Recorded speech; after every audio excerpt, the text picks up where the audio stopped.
صاحب آپ کہاں چلے جاتے ہیں؟ بولیے، آپ اس وقت اسٹیج پر ہیں کرسچن. میوٹ ہے میوٹ. جی السلام علیکم مفتی صاحب، کیا حال ہے؟ نام کیا حال چال ہے؟ جی میں بالکل ٹھیک ٹھاک. جی فرمائیے. آپ کیسے ہیں؟ خیریت سے ہیں؟ بالکل الحمدللہ. اچھا، تو پھر سردی انجوائے کر رہے ہیں مفتی صاحب؟ ہاں جی، وہاں پہ سردیاں خوب ہو رہی ہیں. جی جی جی. ہم، اچھا، جو ہماری پچھلی بات ہوئی تھی وہاں سے ہی کنٹینیو کروں گا اگر آپ کی اجازت ہو تو. مجھے تو اب یاد نہیں ہے، پورا آپ کو بتانا پڑے گا بیک گراؤنڈ. جی عامر بھائی نے بولا تھا کہ یہ آپ دکھائیں کہ یار آپ میرے پاس آتے نا میرا بھائی، میں نے آپ کو ہاں یہ بھی بولا تھا اس وقت کہ آپ میرے پاس آئیں. حضرت یہ بات ہوئی تھی اصل میں. اوکے، تو پھر یہ والی یہ بات اگر وہ عامر بھائی نے یہ بولا تھا تو پھر وہ ان کے چینل پر ہوگی، آپ وہاں تو جان ہی رہے. جو نہیں. فرقلیت کی جو پروفیسی تھی اس کے کانٹیکسٹ میں بات ہوئی تھی کہ وہ ہولی اسپرٹ ہے یا جو ہے نا وہ اسپرٹ آف دا ٹروتھ ہے یا کیا ہے، وہ پوری اترتی ہے بشارت کے نہیں. وہ میں نے کہا تھا آپ میرے پاس آئیں. کرشن بھائی آپ میرے پاس نہیں آ رہے نا، دقت یہ ہے کرسمس آ گئی ہے مگر آپ نہیں آئے. نہیں، کرسمس ٹھیک تو ہے، آئے گی اور سب منائیں گے بھی اور خوشی سے منائیں جی گے. جی آئیں نا، اس جی کو جی کٹھے منائیں گے. میرے پاس جی جی. آئیے گا. ابھی کوئی آپ نہیں کا سوال یا کوئی اور بات ہے وہ کر لیجئے، یہ بات میرے ساتھ کیجئے گا آپ. میں آپ کا انتظار کر رہا تھا. جی نہیں، آپ انتظار تو کر رہے تھے مگر اب بات یہیں پہ ہوئی تھی اسی چینل پہ، اسی وجہ سے میں یہیں پہ نہیں جو نہیں، ہے وہ میرے سے بات ہوئی. اصل میں ہوا یہ میں آپ کو بتاتا ہوں. فرسٹ یہ ہوا تھا کہ میری عدم موجودگی میں ایک دفعہ بات ہوئی تھی، تو پھر اسی وقت ہی میں موجود ہو گیا. تو پھر حضرت نے کہا کہ آپ نے کہا عامر بھائی یہ بات کر رہے تھے یا یہ بات ہو رہی تھی، حضرت نے کہا آپ ان سے بات کر لیں. اس وقت ہماری بات ہوئی، پھر اس کے بعد آپ چلے گئے. تو میں نے آپ سے اس وقت یہ کہا تھا آپ میرے پاس آئیے گا، اس کو ڈیٹیل سے اس پروفیسی کو ڈسکس کریں گے ایک ایک پوائنٹ کو. ٹھیک ہے، یہ طریقہ ہوا تھا. ہاں تو اگر تو یہ طے ہو ابھی گیا تھا کہ ڈیٹیل سے اس پروفیسی کو عامر بھائی کے چینل پر ڈسکس کرنا ہے تو آپ وہیں چلے جائیں. نیکسٹ اسٹریم کب ہے آپ کی عامر بھائی؟ میری انشاءاللہ ویڈنسڈے کو چلے شارٹ کر لیں گے. ویڈنسڈے کو ویسے میرا وینسڈے ارادہ کو تھا ہے میں تو اسکپ کر لوں مگر ہاں ویڈنسڈے کو جی، کریں گے. تو کرشن صاحب پہلے سے طے کر لیں کہ آپ وینسڈے کو آ رہے ہیں یا نہیں. تو اگر کوئی ای میل آپ کا عامر بھائی تک پہنچ جائے تو وہ آپ کو سیدھا لنک بھیج دیں گے تاکہ آپ کو آنے میں آسانی ہو. جی بالکل. بالکل بالکل ٹھیک ہے. مگر عامر صاحب جب آپ کے ساتھ بیٹھتے ہیں تو وہ جیسے کوئی کھوٹے سے گائے بندی ہوتی ہے تو یہ اس طرح تھوڑے سے آرام سے ہوتے ہیں، ادروائز یہ ایسے تھوڑے سے کرتے ہیں، ایسا دب ایک جاتے منٹ ہیں. ایسا کر لیں گے میں آ جاؤں گا. ویڈنسڈے کو سلیپ کے اوپر باندھ لوں گا میں اپنے آپ کو. ٹھیک ہے نہیں یہ تو آپ کو بالکل، یہ تو آپ نے آپ جی. مذاقن کہہ دیا مگر یہ بڑی اچھی بات ہے اگر نہیں آپ ایسا کریں نہیں، میں گے. ہاں بالکل میں باندھوں گا، کیل بھی ٹھونک لوں گا، تیسرے دن زندہ بھی ہو جاؤں گا. لگتا ہے آپ ٹینشن کو ہی نہیں، سلیپ بس پر ویڈنسڈے ٹنگے کو ہوئے انسان بہت پسند ہے. خیر ہاں اچھا، میں آگے بس ان کو حضرت آپ سمجھ سکتے ہیں. پھر سلیپ پر ظاہری بات ہے، وہ بک آف ڈیٹونمی میں لکھا ہوا ہے کہ کیسے لوگ مرتے ہیں. تو ایسے کر لیتے ہیں ویڈنسڈے جو ہے اس جی کو ہم طے کر لیتے ہیں، اور اس پہ ہم جیسے یہاں ہیں اس سے بھی زیادہ بہتر سلیپ کے اوپر کہ چوں بھی نہ نکلے. ٹھیک ہے نا، بے فکر ہو جائے. ٹھیک ہے ٹھیک ہے. تو ابھی آپ کا وعدہ رہا. دوسرا یہ کہ اچھا میں ایک بات کرنا چاہتا ہوں، اگر ایسا ہو جی گیا کہ عامر بھائی کو انہوں نے سلیب سے دیکھنا پسند کر رہے ہیں، پھر ٹرینیٹی کے بجائے یا کیا بولیں گے پھر اس کو ایک اور ہستی مقدس ہو ہاں جائے یہ گی. بھی ہے، یہ بھی ہے، یہ بھی ہے. جی. اچھا مفتی صاحب سوال یہ تھا کہ مجھے تو پہلے یہ بتائیے کہ یہ جو حدیث، اب یہ حدیث صحیح ہے یا نہیں ہے کہ جو کہتے ہیں کہ کچھ جو ورسز تھیں یا کچھ جو پارے تھے وہ بکری کھا گئی تھی، وہ اس میں حضرت عائشہ سے یہ روایت ہے.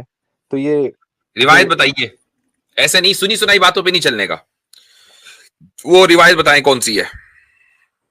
میرے پاس تو اس کا کوئی وہ تو نہیں، مگر یہ ہے تو نا بات یہ کیا نہیں نہیں، آپ وہ بتائیں کہ جو روایت ہے وہ یہاں اس کتاب میں ہے. اس کے بعد اس کتاب کو ہم اسکرین پر لے کر آئیں گے اور اس کے ٹیکسٹ کے اوپر گفتگو کریں گے. آبجیکشن کا مطلب یہ ہوتا ہے. جی اچھا، مجھے لگا شاید آپ کو یاد ہوگا، یا اگر آپ کو یاد نہیں ہے تو یاد ہے، ہمیں یاد ہے. جی حضرت آپ ویڈنسڈے کی بات ہوئی تھی، آپ نے آج ہی سلیپ پر چڑھا دیا. ٹھیک ہو گیا جی، کیری آن. جی جی بھائی. اچھا تو وہ تو میرے پاس ابھی فی الحال تو وہ نہیں ہے کہ میں اس کو آپ کو بتاؤں، مگر میں نے یہ بہت ساری اسٹریمز میں اور یہ ساری چیزیں دیکھی تو میں نے بولا آپ سے کنفرم کروں کہ یہ صحیح حدیث ہے یا نہیں ہے. اگر وہ صحیح نہیں ہے تو پھر اس پہ بات تو نہیں ہو سکتی ہے. تو بھائی ایک تو یہ کہ آپ نے بہت ساری اسٹریموں میں سنا لیکن اس کا جو جواب ہم نے دیا وہ آپ نے نہیں سنا. یہ تو عجیب بات. جی وہ میں نہیں پہنچا، اس لیے میں آپ سے پوچھ رہا ہوں. اچھا خیر ٹھیک ہے، جب آپ کو وہ حدیث مل جائے گی تو انشاءاللہ ہم اس کا جواب بھی دے دیں گے. لیکن عامر بھائی دوں ابھی یا چھوڑ دوں؟ حضرت میرے خیال سے روایت اس پر تو حضرت کو 85 بار ہم لوگوں نے بات کی ہوئی ہے اور اس پر تو ویڈیوز بھی موجود ہیں. تو اگر آپ مختصر تبصرہ یعنی انٹرٹین کرنا چاہیں تو ضرور کر لیجئے. میں تو بکری ان کو بکری کا کاغذ کھانا تھوڑا دقت کر رہا ہے. جی میں نے تو دیکھا ہے کہ جی وہ 3 دن تک جو ہے وہ بندہ ہی پورا مچھلی کھا گئی تھی, بائبل میں نے دیکھا تھا. تو ہاں تو بس وہ بھی معاملہ ہے. یہ بھی معاملہ ہے, صحیح بات ہے. تو بہرحال یہ روایت جو ہے وہ ابن ماجہ میں ہے, دارقطنی میں ہے, اسی طریقے سے طبرانی میں ہے, اور بھی ایک دو جگہ پر ہے. اور اس روایت میں کے جو پورے الفاظ ہیں وہ یہ ہے کہ آیت الرجم اور رضاعت الکبیر کی 10 آیتیں یہ نازل ہوئی تھیں, اور یعنی یہ گویا کہ یہ نازل ہو گئی تھی. وَلَقَدْ كَانَ فِي صَحِيفَةٍ تَحْتَ سَرِيرِي, اور یہ ایک کاغذ کے ٹکڑے کے اوپر لکھی ہوئی تھیں. چونکہ یہ آیتیں منسوخ ہو گئی ہیں تو اب ویسے ہی ظاہر ہے کہ جس کے پاس منسوخ آیتیں لکھی ہوئی تھی تو وہ لکھی ہوئی رہیں گی, لیکن چونکہ منسوخ ہو گئی ہیں تو اب ان کی حیثیت قرآن کی نہیں ہے. اب یہ بھی تھا کہ خدا کی طرف سے یہ ایک نظام تھا کہ جو منسوخ آیتیں وہ باقی نہ رہیں. تو بعض مرتبہ یعنی اکثر و مرتبہ تو ایسا ہوا کہ صحابہ کرام رضی اللہ عنہم کو یہ بتایا گیا کہ تم ان کو ڈسٹروائے کر دو, تاکہ منسوخ آیتوں کی وجہ سے بعد میں چل کر یہ کنفیوژن نہ رہے کہ یہ منسوخ آیتیں ہیں یا نہیں ہیں, محکم آیتیں ہیں. اور بعض مرتبہ فطری طریقے سے ان آیتوں کو ختم کر دیا گیا. تو وہ جو آیت لکھی ہوئی تھی منسوخ, بکری آئی اور اس نے فلما مات رسول اللہ صلی اللہ علیہ وسلم وتشاغلنا بموتی دخل داجن فاکلها, آپ صلی اللہ علیہ وسلم کی وفات ہوئی اور ہم آپ صلی اللہ علیہ وسلم کی تجہیز و تکفین میں بزی تھے کہ ایک داجن بکری آئی اور اس نے اس کو کھا لیا. تو جو آیت منسوخ ہو چکی ہے اگر بکری نہ کھاتی تو حضرت عائشہ کو خود ہی ڈسٹروائے کرنا تھا. بالکل حضرت, اس پر نا جو ویڈیو میں نے بنائی ہے اس میں بھی چند مثالیں دی ہیں. آج ہلکا سا ان کا اشارہ دے دیتا ہوں. جی میرے چینل پہ 2 ویڈیوز پڑی ہیں, میں نے قرآن نہیں کھایا, پارٹ 1 پارٹ 2 بکری کیری. تو سب سے پہلے تو اس کے اندر ایک راوی ہے محمد بن اسحاق. تو جو محمد بن اسحاق ہے اس کے اوپر احمد شاکر کی جرح بھی موجود ہے اور دوسرے لوگوں کی جرح موجود ہے کہ یہ تفرد ہے, یعنی بکری کے کھانے کا جو واقعہ ہے یہ تفرد ہے. آیتیں حضرت عائشہ کے پاس تھیں, اس کا ذکر ملتا ہے, بکری کے کھانے کا ذکر محمد بن اسحاق کا تفرد ہے. اس کو میں نے 2 چیزوں میں ڈیٹیل سے ایکسپلین کیا. اچھا, 1 منٹ کے لیے مان لیا جائے کہ بکری نے کھائی, تو ہم اس کو ایسی آیات کو جو منسوخ ہو چکی ہیں ان کا غائب ہو جانا الہی پلان میں سے سمجھتے ہیں. قرآن میں بھی اللہ نے کہا ہے, یہ ایگزیکٹلی آپ نے جو دی, اس پر میں نے 2 سے 3 مثالیں دی تھیں بائبل سے, کیونکہ اس وقت میں ایک کرسچن مشنری کا جواب دے رہا تھا, تو اس میں نے بائبل سے مثال دی تھی. مثال کے طور پر ابراہیم علیہ السلام بائبل کے مطابق اسحاق کو ویسے بائبل کے مطابق بھی نہیں مگر کرسچنز کے مطابق, یعنی بائبل کے مطابق بھی اسحاق کو نہیں, کرسچنز کے مطابق اسحاق کو لٹا کر چھری پھیرنے لگے تھے, قربان کرنے لگے تھے. تو جب قربان کرنے لگے ہیں تو ان کو ایک مینڈے کی آواز آتی ہے چیخنے کی. جب وہ مینڈے کی اور اس بکرے کی یا جو بھی وہ جانور تھا اس کی آواز چیخنے کی آتی ہے تو وہ چھری چلانا روک کر اس کی طرف پلٹتے ہیں تو دیکھتے ہیں سینگ پھنسے ہوئے ہیں ایک جھاڑی کے اندر, سینگ پھنسے ہیں ایک جھاڑی میں اور مینڈا ہے. اب اللہ کی طرف سے حکم آتا ہے کہ اس مینڈے کو قربان کر دو. میں نے وہاں پر یہ مثال رکھ کر کہا ہے کون سی ذات ہے جس نے اسی سمے پر اس مینڈے کے سینگ وہاں پر پھنسائے. اللہ کی ذات جو الہی پلان ہوتا ہے اس کے اندر جانوروں کا اس طریقے سے استعمال بائبل کے اندر بھی آپ کو ملتا ہے. تو 1 منٹ کے لیے مان لیا جائے کہ بکری نے آ کر صرف وہی کیوں کھایا, تو آپ کو الہی پلان کا حصہ نظر آتا ہے. مثال کے طور پر میں نے اس میں ایک مثال دی ہے, مچھروں کو حکم دیا گیا ہے اولڈ ٹیسٹیمنٹ کے اندر کہ وہ قوم پر برسیں, مچھروں کو. پھر ایک قوم کے اوپر مینڈکوں کی بارش کی گئی ہے, مینڈکوں کی. اس سے آپ کو پتا چلتا ہے کہ اللہ تعالیٰ جو ہیں وہ بائبل کے مطابق بھی جو گاڈ ہے وہ جانوروں کو یا مخلوقات کو اپنے پلان کے اندر استعمال کرتے ہیں. بھائی جس ڈاکیومنٹ کے ذریعے رسول اکرم صلی اللہ علیہ وسلم اور بنو ہاشم کا بائیکاٹ کیا گیا تھا شعب ابی طالب میں, وہ ڈاکیومنٹ کس نے کھا لیا تھا؟ وہ کیڑے نگل گئے تھے سوائے لفظ اللہ کے, کہ جہاں جہاں اللہ کا نام تھا وہ باقی رہ گیا تھا. تو یہ خدا کے پلان کا حصہ ہوتا ہے کہ جس چیز کو باقی نہیں رکھنا اس کو اسی طریقے سے کبھی اس طرح ڈسٹروائے کر دیا جاتا ہے, کبھی کسی اور طریقے سے ڈسٹروائے کر دیا جاتا ہے. بالکل اگر اس واقعے کو ٹھیک اسی طرح مانا جائے جیسے سنن ابن ماجہ میں لکھا ہے, زیادتی جو ہے فاکلھا داجن, یہ محمد بن اسحاق کی ہے اور یہ شاذ ہے, اور شاذ کا مطلب یہ ہے کہ وہ حدیث صحیح نہیں ہے. اچھا ٹھیک, تو یہ آیت رجم جو آپ یہ کہہ رہے ہیں تو یہ کہہ رہے ہیں کہ آپ یہ کہیں بھی اپلائی نہیں ہوتی اب کسی بھی اسلامی ملک میں؟ نہیں, یہ تو میں نے نہیں کہا. تو پھر جب یہ بات ضرور ہے کہ یہ کہیں اسلامی ملکوں میں اس پر عمل نہیں ہو رہا ہے. یہ نہیں کہہ رہا ہوں کہ عمل نہیں ہونا چاہیے, یہ میں نے نہیں کہا. عمل نہیں ہو رہا ہے وہ ٹھیک ہے, وہ تو آپ کے یہاں بھی امریکہ میں بہت ساری بھائی تورات کے اوپر عمل کا ہی ہو رہا ہے. نہیں یہ غلط فہمی, یہ ان کو میں سمجھ گیا ان کی بات, میں سمجھ گیا آپ کی بات, میں سمجھ گیا آپ کی بات, اتنی بڑی میں آپ کی بات سمجھ گیا ہوں, تو موقع دیا کریں عامر بھائی. میں آپ کی بات سمجھ گیا ہوں نا. فرق آپ ٹائم ویسٹ کرے تو میں سمجھ گیا ہوں. آپ یہ کہنا چاہ رہے ہیں کہ رجم کیوں, رجم نہیں ٹانگ نہیں کھینچنا چاہ رہا, کیوں اتنے برے یار آپ ادھر یہ کر رہے ہیں تو پھر رک جاؤ نا یار, کیا ہو گیا اتنے ٹچی کیوں ہو, کیا ہو گیا؟ بول لو, میں سمجھ گیا جو آپ بولنا چاہ رہے تھے. آپ یہ کہنا چاہ رہے ہو کہ اگر آیت منسوخ ہو چکی تھی تو رجم کے اوپر عمل کیوں ہوتا ہے یا کیوں ہونا چاہیے, آپ کیوں مانتے ہیں, یہ اعتراض ہے. تو یہ فرق سمجھنا چاہیے, آیت کا منسوخ ہونا اور چیز ہے, حکم کا منسوخ ہونا اور چیز ہے. یہ دو چیزیں فرق سمجھنی ہیں. ہمارے نزدیک آیت کے الفاظ منسوخ ہو سکتے ہیں, آیت کا حکم بھی منسوخ ہو سکتا ہے. مثال کے طور پر کتنی آیات ہیں جو حکمن منسوخ مانی جائیں مگر تلاوتن وہ منسوخ نہیں ہے. تو رجم کی آیت جو ہے وہ تلاوتن منسوخ ہوئی تھی, پوائنٹ نمبر 1. دوسرا یہ فرق سمجھنا ہے کہ اس کی وجہ یہیں پر آپ ایڈ کر دیں عامر بھائی, اس کی وجہ یہ ہوتی ہے کہ اسلامی احکام کا مصدر جو ہے نا, سورس, وہ ایک نہیں ہے.